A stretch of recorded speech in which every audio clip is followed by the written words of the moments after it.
লেখকদেরকে, প্রকাশকদেরকে, সাংবাদিকদেরকে প্রকাশ্য এবং গোপনে হত্যা করা হয়েছে। সুতরাং বুদ্ধিজীবী হত্যার যে কর্মকাণ্ড, সেই কর্মকাণ্ড আদতে বাংলাদেশে থামে নাই।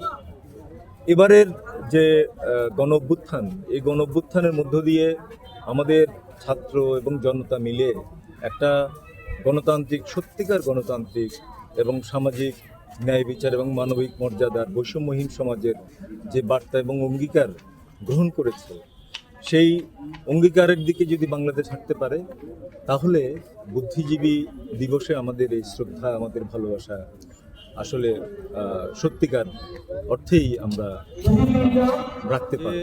এই দিবসটি কেবলমাত্র রাজনৈতিক কর্মসূচি, কেবলমাত্র কতিপয় নেতার পিছনে হাততালি দেওয়ার কর্মসূচিতে পর্যবসিত হতে আমরা দেখেছিলাম অতীতে। সেদিক থেকে এবার হয়তো সেরকমটা আমরা দেখছি না।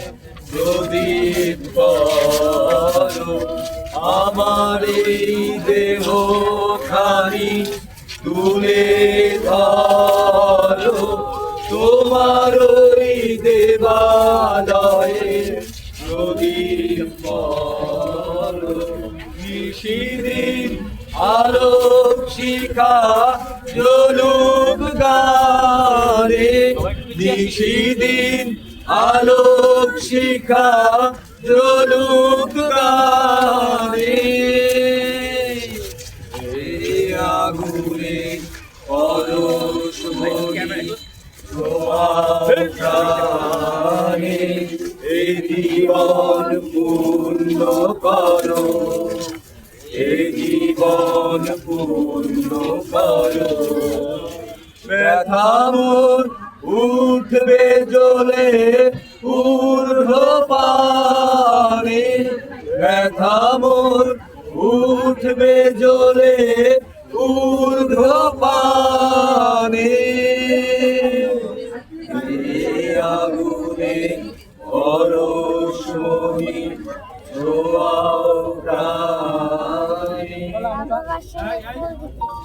পরিবর্তিত রাজনৈতিক পরিস্থিতিতে এবারে শহীদ বুদ্ধিজীবী দিবস পালিত হচ্ছে, কিন্তু আমরা যারা শিল্পী বা সাধারণ মানুষ, তাদের জীবনে সেই রকম কোনো পরিবর্তন কি আসলে এসেছে? গত 53 বছর ধরে আমরা আমাদের এই স্বাধীন বাংলাদেশ যে পথে হাঁটবার কথা ছিল, সেই পথে তো আমরা হাঁটতে পারিনি। 1971 সালে 9 মাসের যুদ্ধে আমাদের বুদ্ধিজীবীদেরকে, যারা তাদের বুদ্ধিবৃত্তিক তৎপরতার মধ্য দিয়ে গোটা জাতিকে উজ্জীবিত করবেন এবং সামনের দিকে এগিয়ে নিয়ে যাবেন একটি গণতান্ত্রিক, সাম্য, মানবিক মর্যাদা এবং সামাজিক ন্যায় বিচার, যেটা ছিল আমাদের স্বাধীনতার ঘোষণা, সেই পথে আমাদের জনগণকে, আমাদের দেশকে নিয়ে যাবেন, এই ভয় থেকেই কিন্তু বুদ্ধিজীবীদেরকে হত্যা করা হয়। কিন্তু গত 53 বছরে নানাভাবে সেই যে বুদ্ধিবৃত্তিক চর্চা এবং চেতনা, সেই মুক্ত চিন্তার যে চর্চা, সেটা কি খুব সুগম ছিল? সেটা আমরা কিন্তু বলতে পারি না। কারণ এখানে পরবর্তী সময় আমরা দেখেছি বুদ্ধিজীবীদেরকে, লেখকদেরকে, প্রকাশকদেরকে, সাংবাদিকদেরকে প্রকাশ্য এবং গোপনে হত্যা করা হয়েছে। সুতরাং বুদ্ধিজীবী হত্যার যে কর্মকাণ্ড, সেই কর্মকাণ্ড আদতে বাংলাদেশে থামে নাই। এবারের যে গণ অভ্যুত্থান, এই গণ অভ্যুত্থানের মধ্য দিয়ে আমাদের ছাত্র এবং জনতা মিলে একটা গণতান্ত্রিক, সত্যিকার গণতান্ত্রিক এবং সামাজিক ন্যায় বিচার এবং মানবিক মর্যাদার বৈষম্যহীন সমাজের যে বার্তা এবং অঙ্গীকার গ্রহণ করেছে, সেই অঙ্গীকারের দিকে যদি বাংলাদেশ হাঁটতে পারে, তাহলে বুদ্ধিজীবী দিবসে আমাদের এই শ্রদ্ধা, আমাদের ভালোবাসা আসলে সত্যিকার অর্থেই আমরা রাখতে পারবো। আর না হলে এত বছর ধরে আমাদের শহীদদের যে স্বপ্ন এবং আকাঙ্ক্ষা ভুলুণ্ঠিত হয়েছে, সেরকম করেই আবারও আমরা একই রকম করতে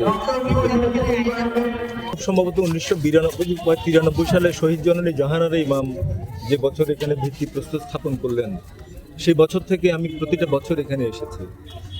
রাজনৈতিক উত্থান পতনের মধ্য দিয়ে এখানে লোক সমাগম থেকে শুরু করে, আয়োজন থেকে শুরু করে নানান ধরনের কর্মকাণ্ড বা নানান ধরনের পরিস্থিতি, নানান ধরনের অবস্থা আমরা দেখেছি। এবারে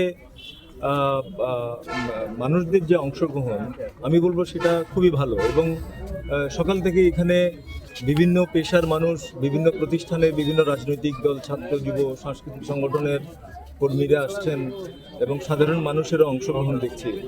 কিন্তু এটা সত্য যে এই দিবসটি কেবলমাত্র রাজনৈতিক কর্মসূচি, কেবলমাত্র কতিপয় নেতার পিছনে হাততালি দেওয়ার কর্মসূচিতে পর্যবসিত হতে আমরা দেখেছিলাম অতীতে। সেদিক থেকে এবার হয়তো সেরকমটা আমরা দেখছি না।